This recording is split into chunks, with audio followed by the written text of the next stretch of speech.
It's Friday afternoon. Thanks really for watching this. I'm going to try this. I'm going to try to help lead a wedding rehearsal tonight and do a wedding tomorrow and do the 9:30 Mass on Sunday. I can't believe that it feels as daunting as it does right now. I mean, as I mentioned, like right after surgery, I was doing so great. I could walk across the parking lot, you wouldn't have noticed, and walk upstairs with ease. And then I guess all the nerves woke up and it wasn't so great, but I was making progress. And then had this really significant complication of foot and ankle pain as everything's trying to get readjusted. And I've walked on the outside of my foot for so many years, and really for 6 or 7 days, I couldn't even walk, and it was not good. Wednesday after physical therapy, I sat in my car and just cried. So anyway, I do thank Father Leo for covering the extra masses. Honestly, it's kind of rugged right now, and but it's starting to get a little bit better. And I realize to differentiate the pain between my leg, my knee, and the other stuff, and that gives me kind of a plan. So anyway, I'm not quite ready to live at the rectory yet, but it sure is good to be making my way back, and I thank everybody for their prayers and care. So I have a short homily. You're welcome. And I'm just going to focus on one character in this rich gospel story. Again, thanks for watching.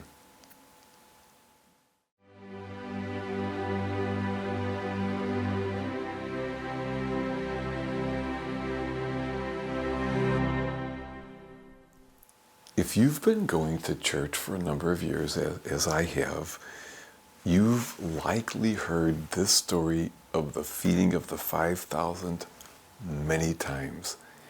It's just so rich, and there's just so much to love, right? That so many people were moved by the message of Jesus that they would make a journey just to hear him speak. Jesus wasn't like the others. There was so much wisdom and depth and compassion in his words that people would bring their siblings and their friends and their neighbors. Benjamin, you got to hear this guy. He gives me hope. Or Elizabeth, you gotta hear this guy. He gets us. It's great, and the crowds were huge. And now there is no food. Well, there's a lot that has been said already and could be said about what happens next. You know, the symbolism of the fact that there were 12 baskets of fragments left over, how the words that Jesus used then and his actions so mimic the words and actions that he uses when we celebrate the Eucharist here, right? My gosh, there's so many rich and multi-layered messages for us in this gospel. But I want to focus on this one thing. This kid. The kid who sees all this unfolding, thinks for a moment, looking at the food that he has. And then he does this. He says, but you could use mine. I love that. I mean, this kid obviously wasn't rich. It wasn't wheat bread, which would have been more expensive. But as the gospel writer today points out twice, barley bread, the bread of the working class and the poor. This kid sees the need, and it stirs the generous, big-hearted, simple goodness in him. Here, you could have mine. I just love that. I mean, of course it wouldn't be enough of its own, but that wasn't what the kid was thinking about right then. It was just his impulse to do what bit he could. That generous, loving impulse in that kid, it's also in you. It's also in me.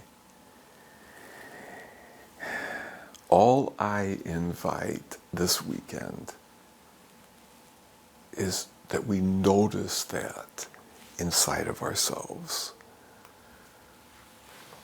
You or I are somewhere and someone feels a bit left out, maybe overlooked. I mean, hopefully not this, but perhaps even made fun of on some level. Is there something in you that cares? Some compassion that starts to stir? And maybe there's a kind word you could say. Or maybe even, here's something I really like about you, right? And like that kid offering the food he had, it won't fix everything, but it's just in you to do something. And so you say, basically, here's this. Or there's someone in a walker and you just wait and smile and hold the door, and you make sure that when that person gets there, that they can tell that you think they're great. Or maybe there's a project that needs an extra bit of help, and you just kind of quietly step in to do what is needed, or whatever it is that stirs in you as it did in that little boy. Notice that in here. Yes, this gospel is rich with much to explore.